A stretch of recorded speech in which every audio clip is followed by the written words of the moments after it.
So the concert is happening during a typhoon, which honestly is pretty rock. And according to this title, you know, we've got the title drop in the title of the episode. So I suppose this is when Hitori fully evolves into Bocchi, or at least, you know, into the audience's eyes, and not us, the audience, like the audience in the concert. We'll just have to see who comes to see the concert despite this, you know, inconvenience that's happening right now. Imagine calling a freaking typhoon an inconvenience. Anyways, if you guys like the content, remember to leave this video a like and subscribe if you haven't. And if you didn't like the content, dislike the video and we'll be on our way. Let's get started. Ah yes, the inconvenience. I hate it when I'm right. No, you're just kind of like, oh, I wish I wasn't being optimistic.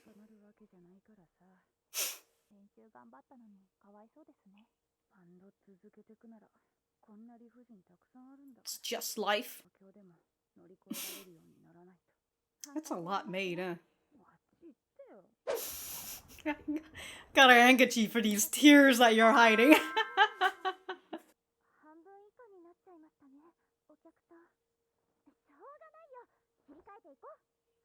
The people who are gonna come are the real fans of Bocchi. Damn, falling asleep immediately. Low pressure system.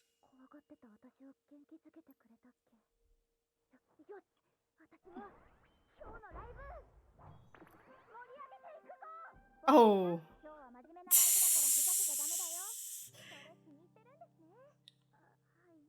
Gives her confidence, come on.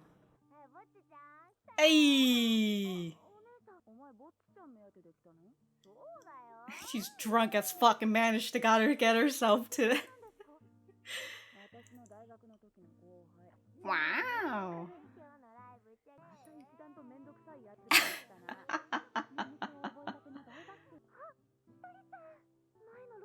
Look at that.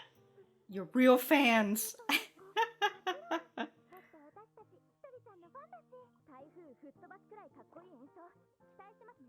Alright, that's what an expectation right there. Oh shit! Her ego!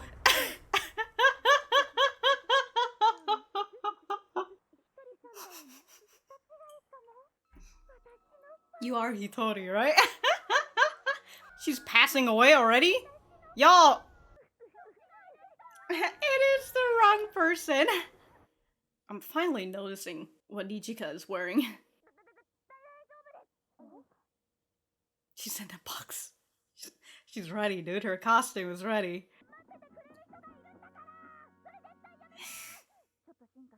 She's evolved somehow. Wow, that's actually not a... I mean, for a typhoon, it's... Oh, it's the other band's fans. Gotta blow them away, come on. Then fucking get out of here, huh? How about you stand outside in a typhoon and...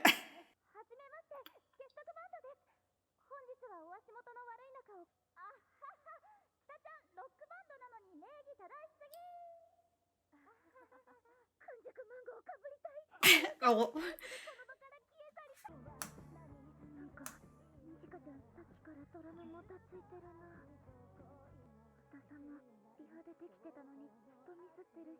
Well, that's just something you've got to learn.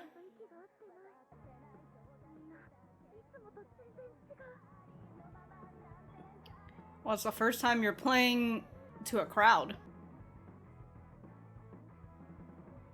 Hey, yo, who's doing the lighting out here? I mean, I would... Oh! Damn, she's just gonna suddenly have a guitar solo on her own. Gotta get everybody else in the rhythm, huh?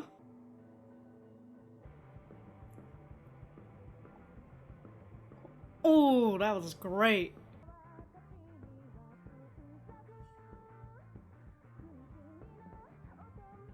Oh yeah, people are with their phones down now.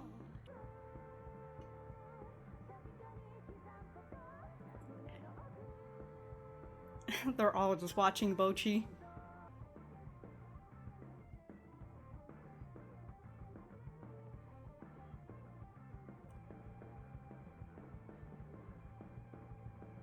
Oh my god!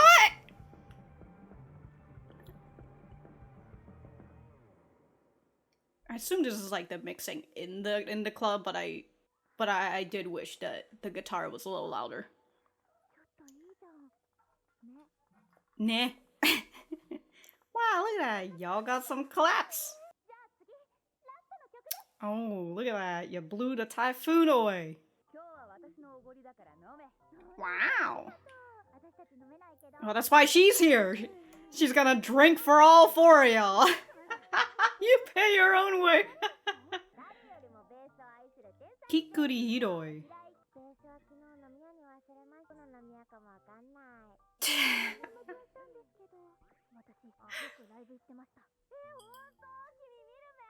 Of course. Wow.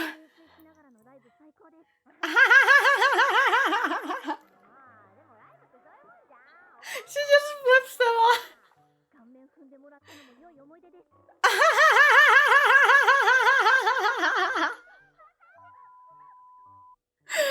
Damn.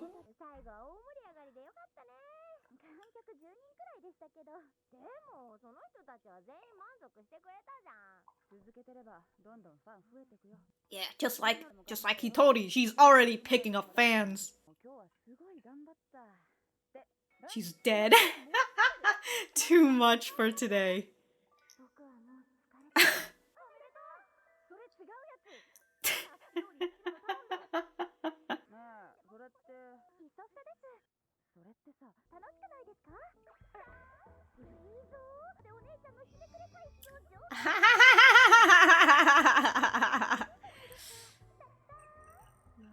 Ooh, ooh. What? What? Just order something that you want. You're not going. What the fuck is? What the fuck?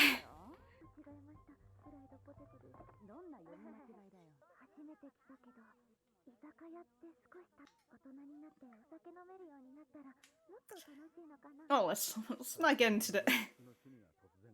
Uh-oh.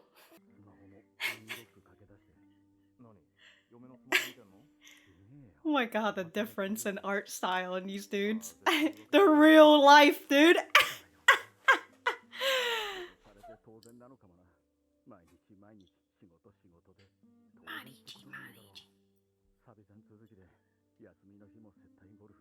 Forced to spend my days off golfing with clients? Damn.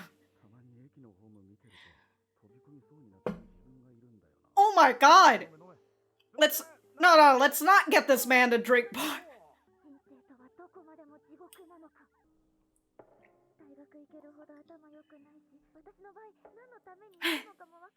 Somebody really made a game of life for that.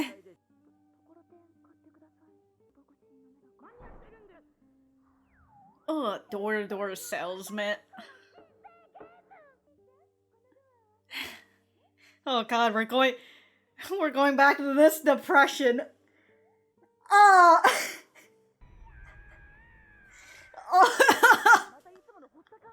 Oh, she's dead. So that is typical for her. Sandpaper. What the fuck? They're doing surgery on her. Construction, dude.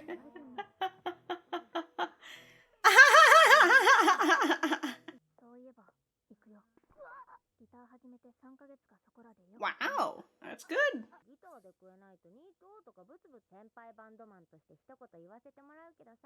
And also, let me steal your fries.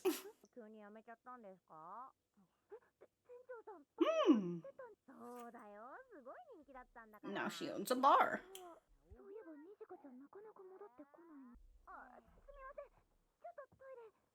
Oh, so that's the person who left. Okay. I was wondering. I was like, I thought that was Rio. And I was like, oh, are they going to leave or something? I forgot she's wearing this pants.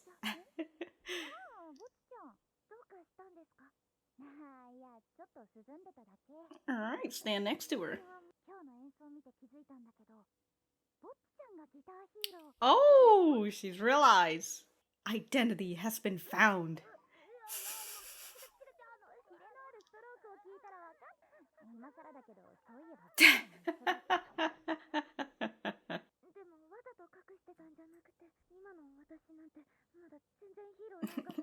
Oh, you're a guitar then, huh?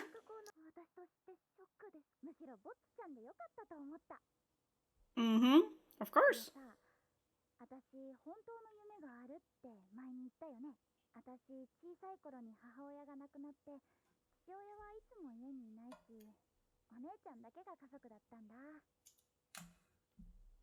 Sister.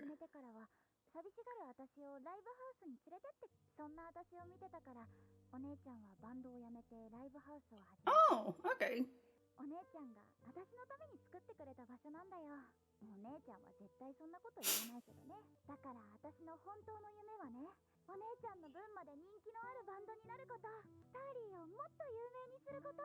Alright, she wants to bring Starry out onto the hot club list.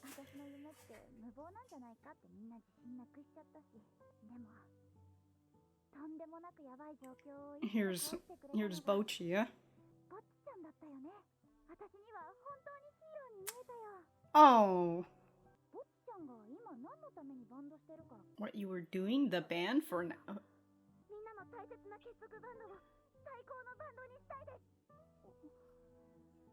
That's her evolved dream.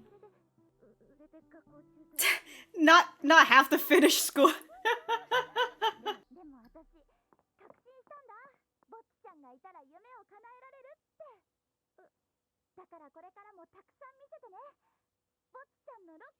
Bocchi-chan's rock. Alright. Oh my god, she just dropped the title.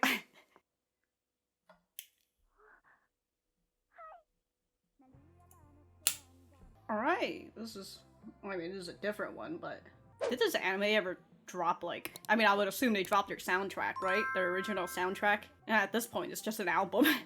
Oh, I turned that up a little bit just to see it, but I think the mixing is still, of the song, I think the mixing is still, like, everything feels like it's all in the same level, which I kind of don't like, but, you know, I'd much prefer to hear the instrumentals a little bit more, but that's alright, you know. I think that song was alright. I think the one that I liked was probably the second song that they played, which was pretty fucking nice. But alright, I'm gonna go write my notes and we will be right back to the center. Alright, so that was episode 8 of Bocchi the Rock. Let me know what you guys think about it in the comments down below. You know that I always like talking to you guys. For me, I thought that this was a great episode in terms of seeing Hitori's growth. You know, it's something that we've been seeing throughout the series, and even when Hitori feels like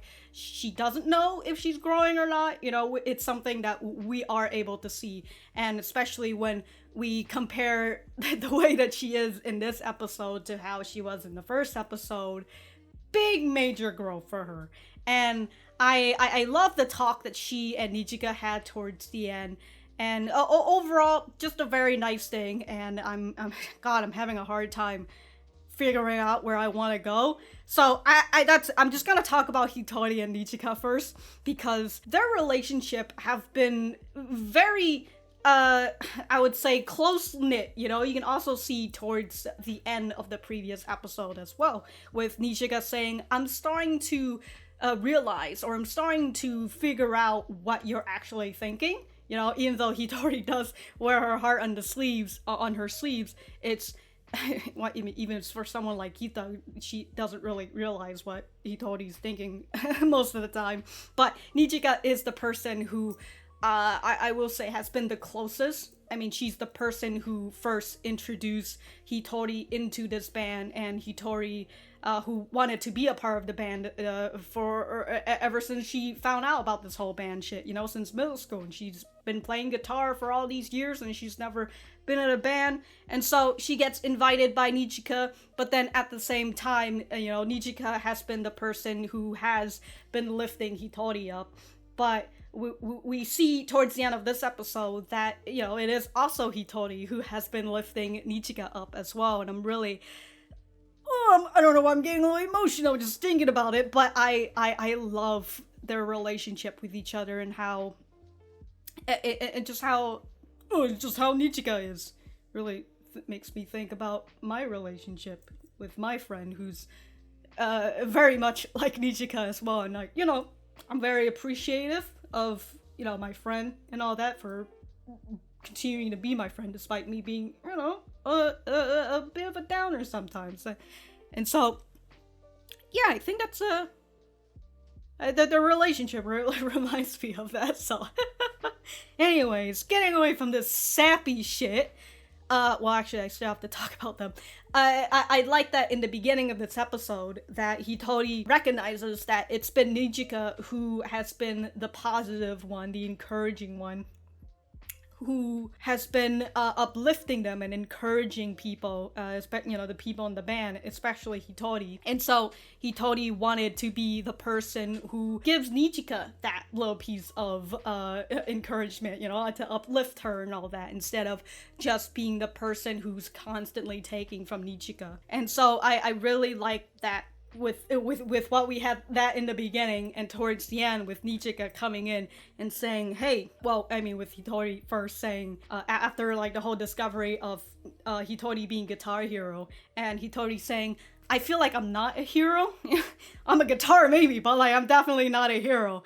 And Nijika coming in to reassure Hitori that she is, in fact, a hero, because throughout all these situations where they were in a dire situation, Hitori has been the person who steps up and you know, with her guitar rock skills, she's able to encourage everybody, uplift them, and bring them into one single rhythm. I don't know why I keep talking about that.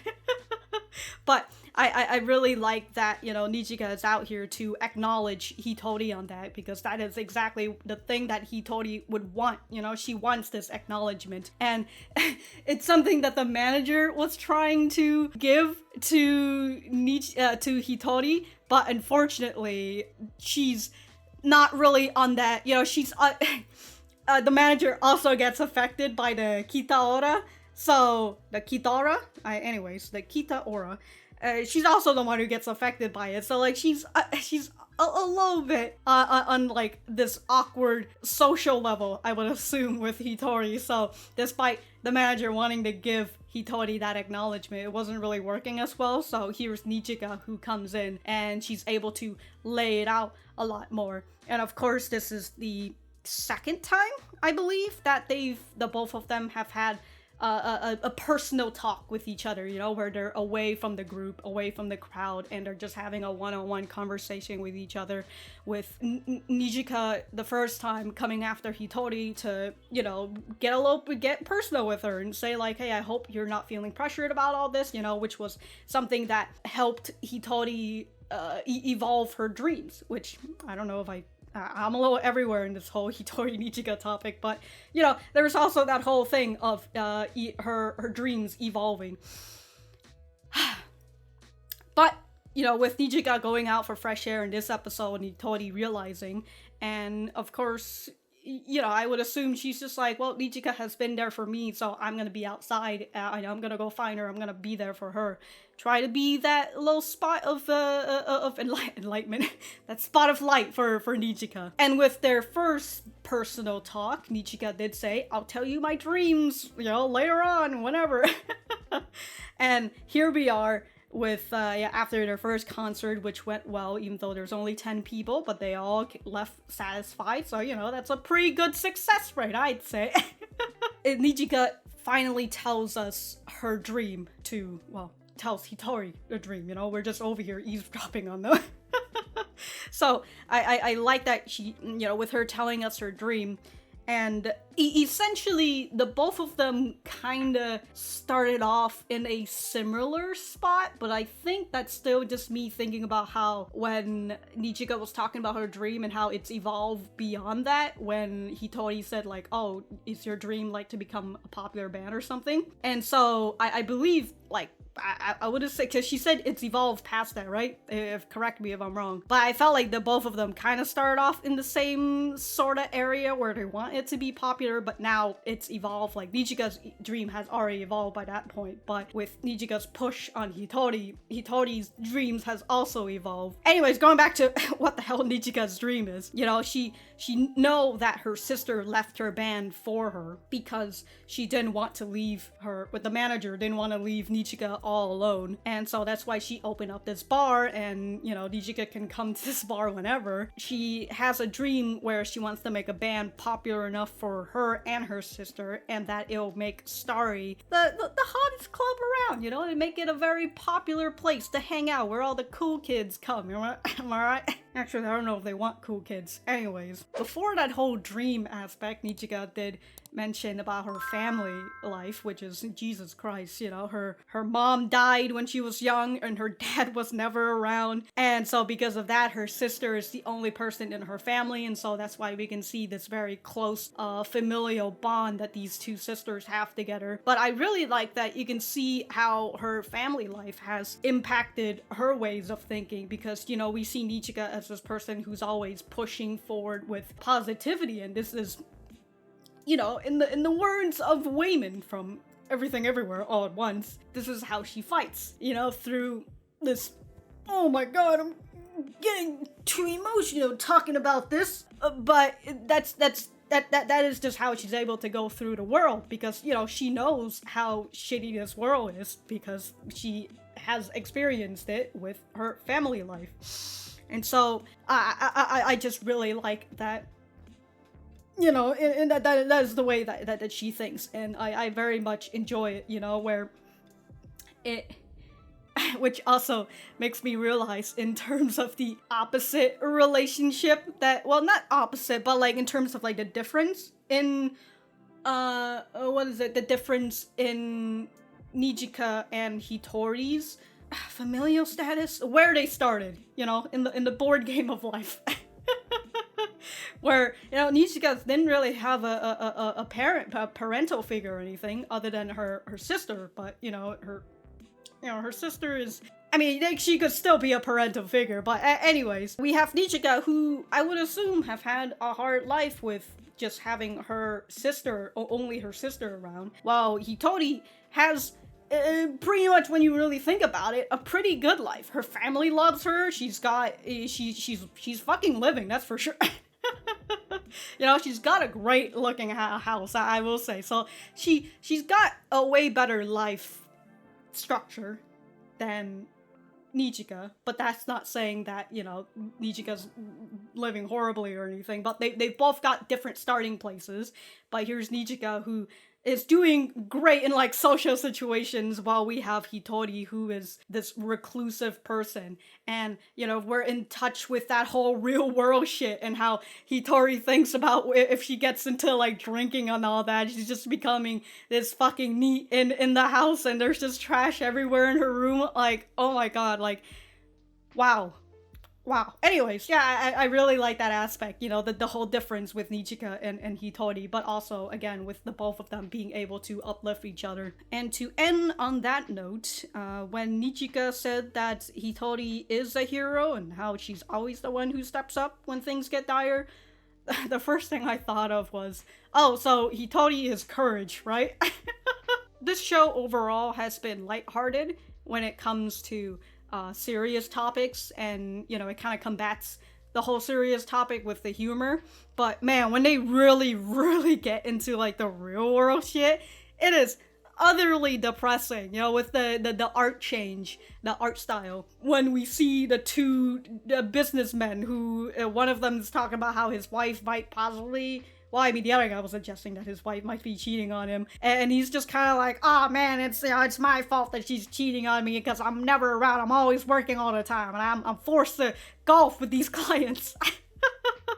And like, damn, dude, that really fucking hurts. But like, I do very much like that art style where it feels a little bit more realistic. You know, they look a little bit more like people. I'm not super sure what like that art style is, but I have seen it, and for some reason I'm oddly reminded of like one episode from Panty and Stocking where they go into like the next town, and like that whole town has like a way different art style, a very realistic type of art style. You know, it's something that you kind of see in like more mature series. But I really like that art style, despite it not really being like my favorite. Like, I personally wouldn't want to watch or read a manga in that sort of art style, but I appreciate the sort of realism that it brings, you know, and how like people's eyes are like the same size as you would see in in a photo, you know, and seeing real life and all that. There's also that art style change as well with Kita and Rio were fixing up Hitori's face, and like I think it reminds me of a certain anime that I can't put my name on, but I think that's a reference to it. But again, I'm not really.